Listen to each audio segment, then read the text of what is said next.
This is Dan of Vagabond Awake. Today we have the good fortune of having Jeff as a guest star on the channel, and he has just spent some time in Thailand. He both entered and exited Thailand during the pandemic, and I want to hear his story, and I'm sure you do too. Jeff, welcome to the channel.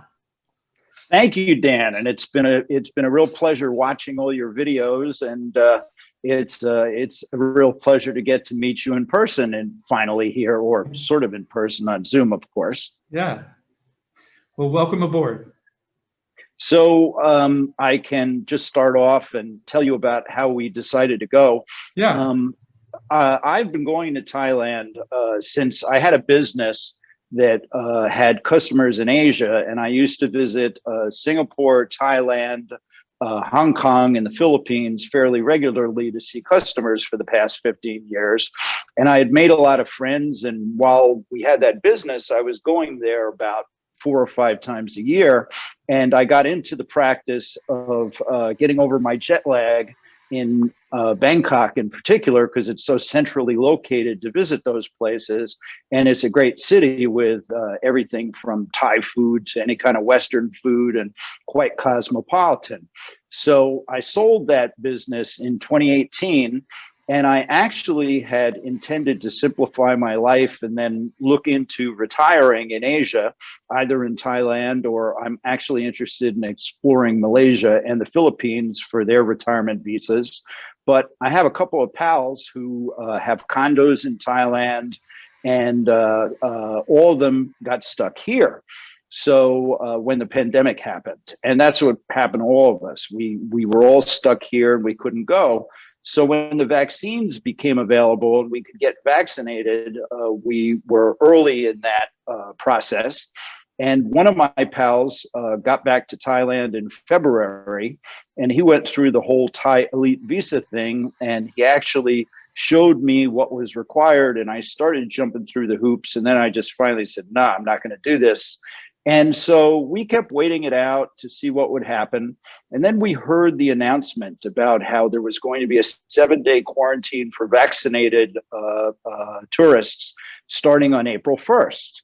So we kept counting the days down, and it actually, I don't think, got published in the register where the embassies can then offer it till about April 3rd. But right about April 3rd or 4th, one of my pals and I here in Florida were 2 of the first people to get on the website, begin the process. And we had to get health insurance. You need $100,000 of health insurance, which I was able to source from World Nomads. My pal is over 70, so that was a little more difficult to source, because World Nomads has a cutoff at 70 years old. But we found that, and we had to book the 𝐴𝑠𝑘 hotel, which I have a good relationship with a hotel in Thailand. And so I'd actually reached out to them directly and was able to book us a couple of rooms there, which was at the rate, I believe the quoted rate for 7 nights was about 60,000 baht. Now, just to put that in context, if you were to stay in that hotel under normal times, you'd probably pay about 3,000 baht a night. So you're talking about what would normally be 21,000 baht. It was costing 60,000. But then again, they have the relationship with the hospital, and they need to have a nurse on site, and the rooms have been kind of sanitized, and they have their processes they go through. And it also includes all of your food and transport to and from the airport. So we got that booked. We got had our vaccination cards. We got our certificates of entry after filling out everything on the website. We had to book our plane tickets. And we departed Florida on April 13, and we landed in Bangkok on April 15. And they met us at the airport in all of their hazmat outfits and quickly whisked us through the airport. And they didn't even let us travel together. We'd been on the same plane. We were going to the same hotel. They had a van for him and a van for me.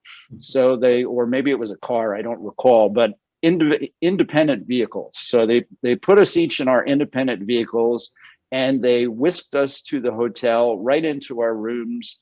And then starting the next day, actually, we were allowed to be outside for an hour a day of relaxing time, where you sat by the roped off pool and could kind of look at the sky and be 10 feet away from the other the other expats that were quarantining there. And so my pal and I actually began coordinating our relaxing time so that we could sit 10 feet apart and talk to each other. And in fact, there was a funny story about how our other friend that came in early with the Thai elite visa was staying in a quarantine hotel.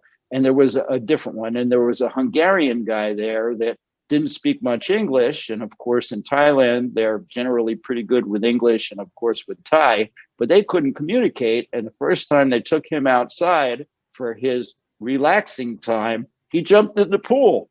And the government actually made them empty the pool and put all new water in it.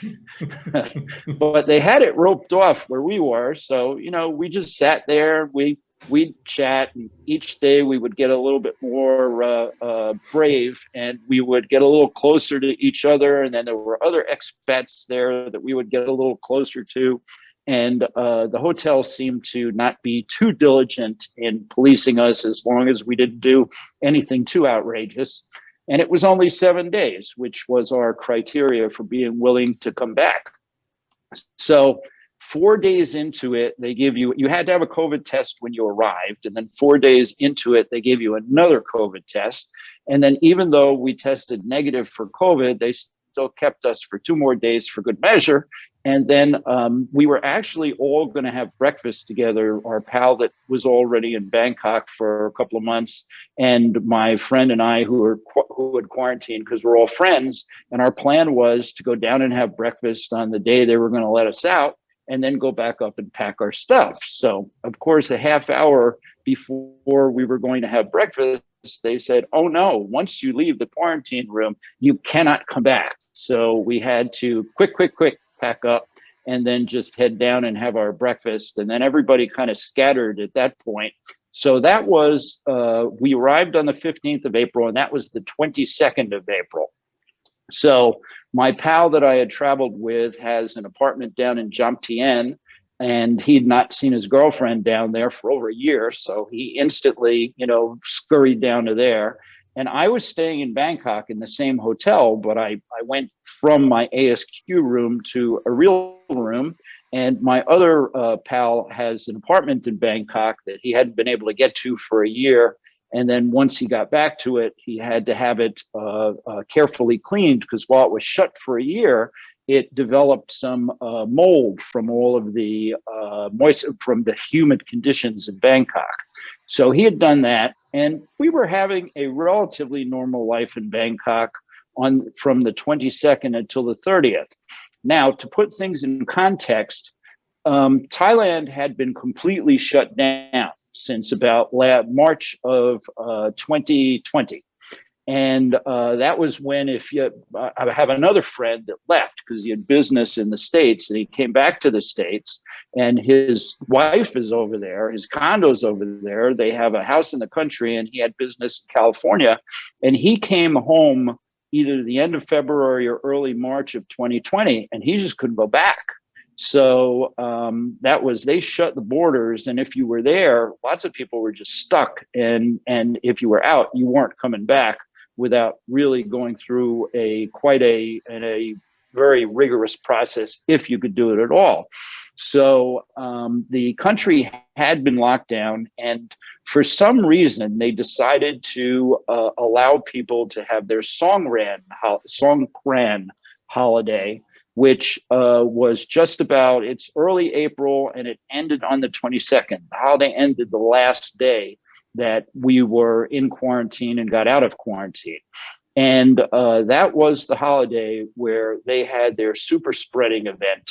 So for the next 7 or 8 days, we had a reasonably normal life in Thailand. And then on April 30th, they shut the whole country down. So here we were expecting that we were going to go to a place that was not going to have these kind of COVID issues. And all of a sudden, we had just like jumped from the frying pan into the fire. And it was just amazing because they shut the parks, they shut the outside walkways, they shut the pools, they shut the beaches, they shut the restaurants, they shut the bars. And I actually had to just sit in my hotel room. I could order food. They wouldn't let me go to the hotel restaurant. That was closed. I could order food to be delivered in the hotel room. They shut the gym in the hotel. So I actually rented an elliptical machine. And I was there in the hotel with my elliptical machine for, I think, about 10 days, ordering the food in to be delivered in the room. And I'm like, listen, I didn't go through all this to just be sitting in the room. And of course, my pals and I started talking about what we were going to do to try to improve the situation. So my friend in 𝗏𝗢𝗄 said, hey, come down here.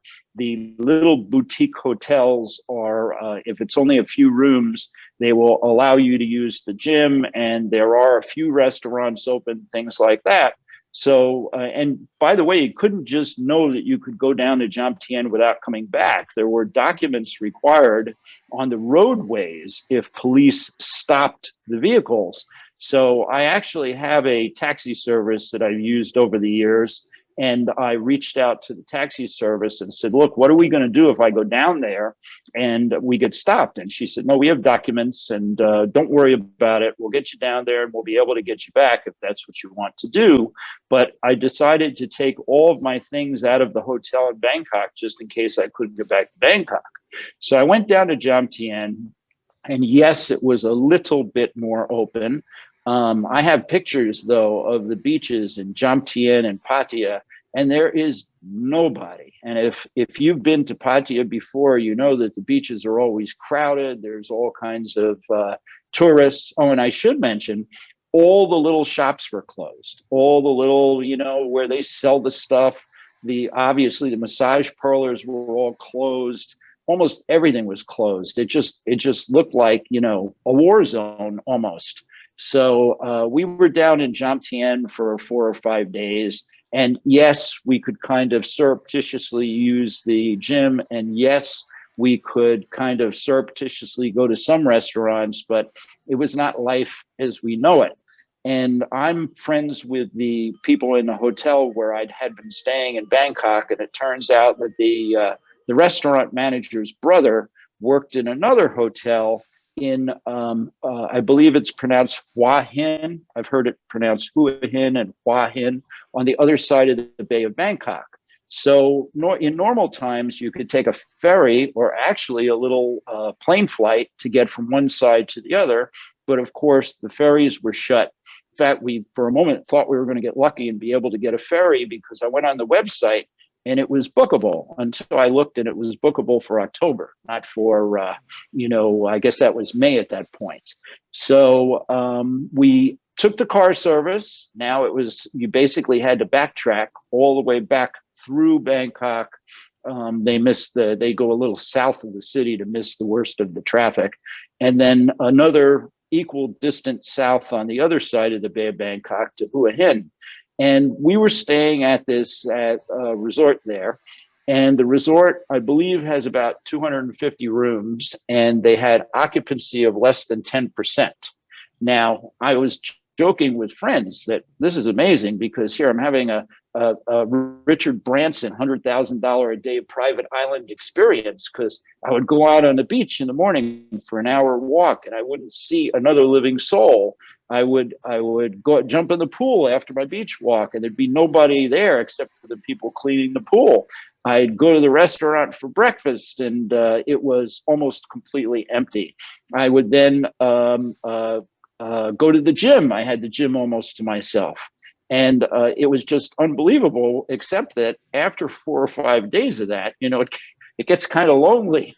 So I had my pals that I mentioned about, that they would come down for a few days and hang out at the hotel and then leave. And my other pal that got stranded in California away from his fiance had come back in the meantime, and he'd gone. He was one of the last people to get the 10-day quarantine for unvaccinated people. And I should mention, right after that April 30th date, the 7-day quarantine went away. for vaccinated. The 10-day quarantine went away for unvaccinated, and it went right back up to the 14-day quarantine now for everybody. And oh, by the way, now they don't let you out of the room anymore. You're stuck in the room the whole time of the quarantine. So I was actually down in Hua Hin, and the reason it was open is the hotel that we were staying at was just a little bit north of the town. It was in 𝐶𝐴𝐚, I believe it's pronounced. So they had slightly relaxed rules there. And I actually spent about 2.5 weeks down in that hotel. And while I was there, I kept waiting for the numbers to get better because everything was shut down. And they started out reporting about 2,000 new cases a day in the country, with about 1,000 a day in Thailand. And the numbers kept creeping up and creeping up and creeping up. So finally, it was getting towards the end of May. And I was supposed to be there at least until June 8 or 9. And I just said, you know what, this just isn't getting any better. So I changed my flight. And during the days of COVID, of course, you were booking flights that could be changed. And I went back up to Bangkok for a couple of days to say goodbye to friends and to steer clear of people. And in fact, while I was in Bangkok, I had one of my friends that I was supposed to have dinner with and say goodbye, who texted me and said, oh, I can't come say goodbye because I just tested positive for COVID and they're taking me to the hospital tomorrow. So, you know, it was just, we heard on the street that the infection rate in Bangkok was over 10% of the population. Because people were afraid to go get tested, because if you tested positive in Bangkok, they would whisk you away to one of these government facilities if you were Thai. And if you were not Thai, I guess you had to pay, or you had your health insurance to go to the hospital. But it wasn't like you could just decide to stay in your hotel room. You were going to be in the care of the government and not have control over your comings or goings for a while. So we wound up returning on June 3rd, and now the numbers have continued to go up in Thailand, if you've been watching it at all. And, you know, I really feel bad for the people there. In fact, some of the small businesses have pivoted. Some restaurant groups have pivoted to feed people because there just isn't the level of government support that we had here in the US, and the people have been locked down for a year. If they hadn't lost their businesses before, they're going to lose them now. And there's desperation. I would talk to people and I'd say, so just the way you say to me or you, hey, how are you? And they'd say, well, I'm pretty good today, but I might be homeless next week. And they were saying it just matter-of-factly, because there's no unemployment insurance, no stimmy checks, no level of support. And as I watch this, you know, there's businesses that are doing their best to feed the local population. There are actually businesses that are bringing food into, they call them the slums, but they're basically the densely packed neighborhoods where the people live, who are the drivers and restaurant workers and people who clean your hotel rooms and stuff. And there were businesses down in Phuket that had just pivoted to feed people, that I actually wound up going and making some donations at the banks there so that I could support the people that were doing that, because it only cost 160 baht, which is about $5 to feed a family for a week. So if I could make a contribution that could make a significant dent, that was what I wanted to do. Wow, that's great. So it sounds like you're recommending to stay away from Thailand for now. Well, if you theoretically can go, and I've been following this Phuket sandbox that they're talking about.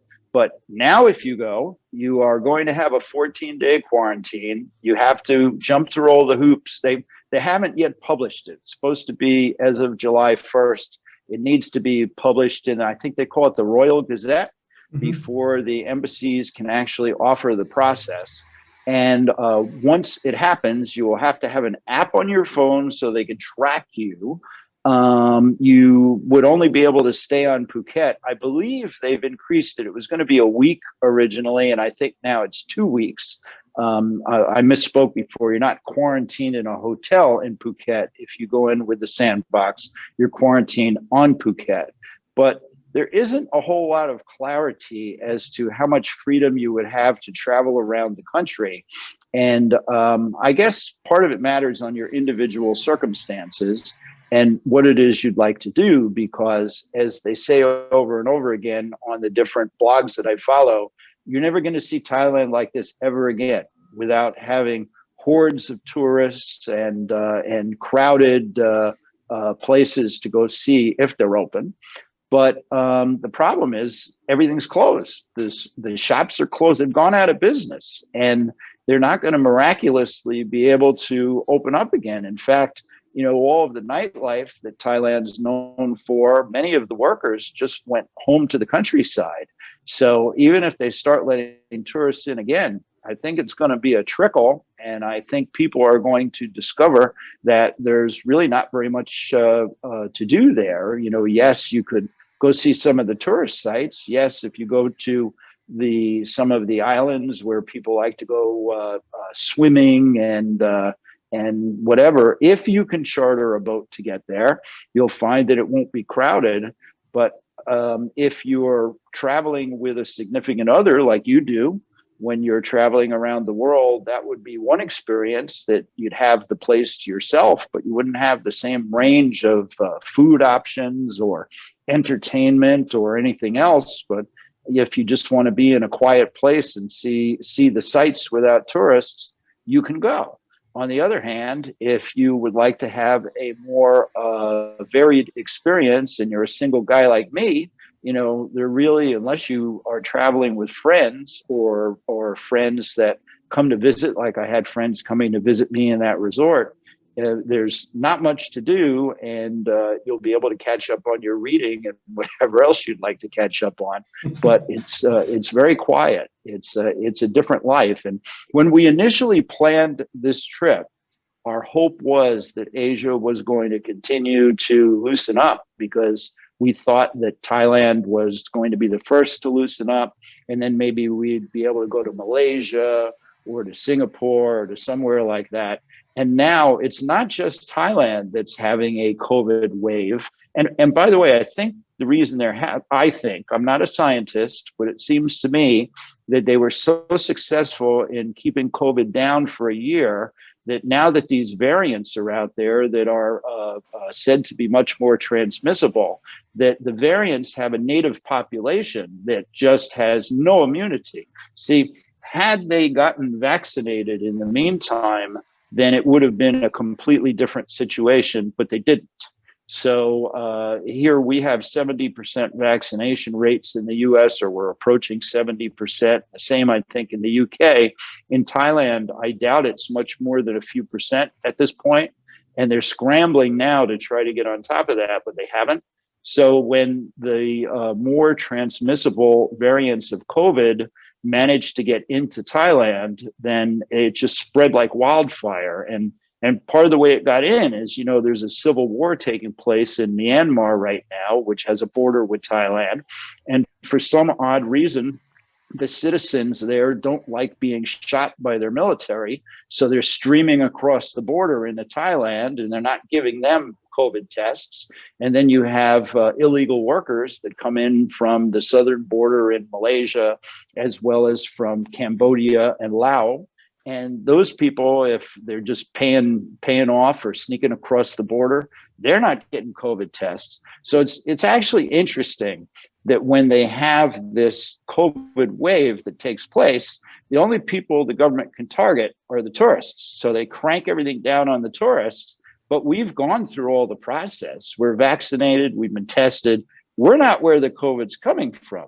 So this COVID now is coming across the borders from the illegal and undocumented people that come across, and it's just spreading through the population. And the other countries in Asia, many of them are. Vietnam, I know, is having a huge problem right now. I've been watching that. Cambodia, I believe, is having a problem. Laos is having a problem. So they're all having a huge problem right now. So the whole idea of being able to travel in a relatively safe environment was premature. And once we got there and found ourselves in the middle of a COVID wave, it didn't seem there was too much point in extending the visit. So where did you go next? You said you left at the end of May. Did you go back to the US first? Or? Came to the US on June 3rd, was here for a week, and then I had a conference in Belize, which I'd never gone to, that I was debating whether I was going to go to, because had life gone different, I booked the conference a year ago. So had life gone differently in Asia, I might have skipped the conference, but since life did not go the way I expected in Asia, I attended the conference, and I just got back from that on Tuesday night. So I was down in Belize for, I think, about 10 days. Okay. In Belize, I think, is that, forgive me, I don't remember. Is that one of the ones where you just need a COVID test to get in, or a vaccine? You need a vaccine to get in and then a COVID test to get out. Okay. So US is the one that requires a COVID test to come back into the US, whether or not you're vaccinated. But Belize, you either needed a vaccination card or a COVID test to be able to go to Belize. Right, right. Okay, well, that's quite an update. And I think, sadly, I agree with your analysis that it's like wildfire burning through Asia, because Asia, as you know, did so well in the first few waves because they were able to control their populations a little better than maybe UK or US or Brazil with the social distancing and masks and all of that. And which made them more susceptible with these variants. So that makes sense. I'm not a scientist either, but I think your analysis is right on the money, Jeff. My pals and I are thinking that they're likely to be reopening, and this is purely a guess on my part, that they're likely to be reopening the country again in September or October, probably more likely October. And part of it seems to be that they just don't have a choice economically.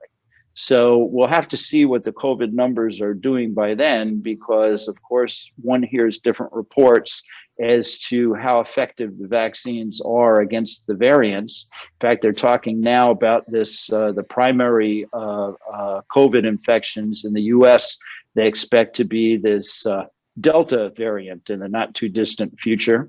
And while I've heard that the two top vaccines are fairly effective against it, none of them are 100%. So yeah, people don't wind up dying as frequently, but you can still apparently get COVID. So our thought was we would wait and see what happens in a couple of months. And if things wind up getting better, if the numbers start coming down, then we might entertain having another run at Asia in October or November. And the weather will be better too, because of course the rainy season is during the summer. So yeah, that was another reason why we weren't completely heartbroken to leave Thailand at this time, and to think about going back in the fall and giving it another try. Yeah, we've decided to just stay in the West for now. We're just watching what's going on in Asia, and that's why we've been in Mexico and Dominican Republic and Guatemala, and we'll continue to stay in this area until there's a clear signal that there'll be more than one or two countries in Asia that we can visit, and then we'll head over that way. So it's all fact dependent. It's dynamic. It's a dynamic time that we live. And we spent 6 months in Mexico, and we enjoyed ourselves almost the entire time. We were able to go to restaurants and go to the beach. So I think in the whole 6 months we spent there, starting around September of 20, we probably had a week or two. I think we couldn't go on the beach. I suspect Mexico may have had a little bit more of a American experience, where the COVID was burning through the population, the first round, and but they weren't testing as much. And so people died, of course, many people died, but they've kept the businesses open, a lot of it. So, and we were just careful, wear our masks, and, alcohol in our hands whenever we went outside, and frequently, and didn't touch our face, followed all the rules, and we've been fine. So we've been happy so far. But like when Asia shows some clear signs of opening, we'll head there, or there's other parts of the world too we'll explore if not. But yeah, I think we're going to follow your footsteps through parts of Central and Latin America in the next couple of months before we head back. And I've heard very good things about Mexico, being able to travel there. But we've got, as you and I were saying before we started this, Panama's on the list, and Costa Rica is also on the list. And I have to say, I followed your early experiences in the pandemic, and I think it's a testament to your relationship that the two of you didn't strangle each other after, what was it, 8 months you got locked down in the Philippines? So if you're still together after that, I think it says good things. I think that's, it's funny that you say that, because I remember one time I had a conversation with my little sister, who's also a traveler, and she said to me one time, so what are your thoughts about traveling and relationships? I said, if you can travel together, that's a good sign. If you can live happily together when you're not traveling, that's not as good a sign. It's more indicative if you're not killing each other when you're out on the road, spending 24 hours a day, 7 days a week together, especially during a lockdown. Exactly. Locked in a room with somebody. Oh my God. That because you couldn't even go outside, right? I mean, Thailand was pretty bad, because when I went back to Bangkok the second time, and the only thing I could do for exercise was go walking on the streets. And Bangkok in the summer, it's about 95 degrees and 120% humidity. Yeah. And even if you get out in 7:30, 8 o'clock in the morning, it's still hotter than what.